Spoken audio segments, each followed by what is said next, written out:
বন্ধু উপরে ভিডিওটা দেখো, আগে ভিডিওটা না দেখলে কিছু বুঝতে পারবে না। আর ভিডিওটা বেশি বেশি করে সবাই শেয়ার করে সবাইকে দেখার সুযোগ করে দাও বন্ধু। দেখুন 100% এটাই প্রতিবাদ এইভাবে করতে হবে, মায়ের প্রতিমায়। আরে ভাই যা আছে তা দেখছি, কতটা সত্যি আপনারা কমেন্ট বক্সে কমেন্ট করে দেবেন বন্ধু।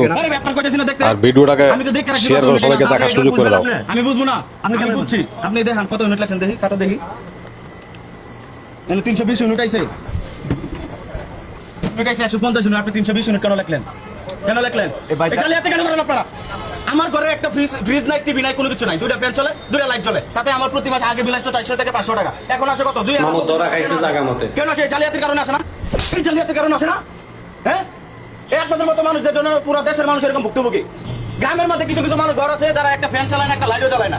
কথাটা শুনে যাবেন, এড়িয়ে যাবেন না, এটাই বাস্তবতা। চোখ বন্ধ করে শুধু বন্ধু ভিডিওটাকে লাইক করে শেয়ার করে দাও, সবাইকে দেখার সুযোগ করে দাও। আপনারা যত কাজ সাথে সবকিছু আপনাদের হাতে, আপনারা এগুলো করেন কেন করেন? 100% এটাই প্রতিবাদ এইভাবে করতে হবে, মায়ের প্রতিমায়। আর আপনাদের মতামতটা কমেন্ট বক্সে কমেন্ট করে জানিয়ে দিন।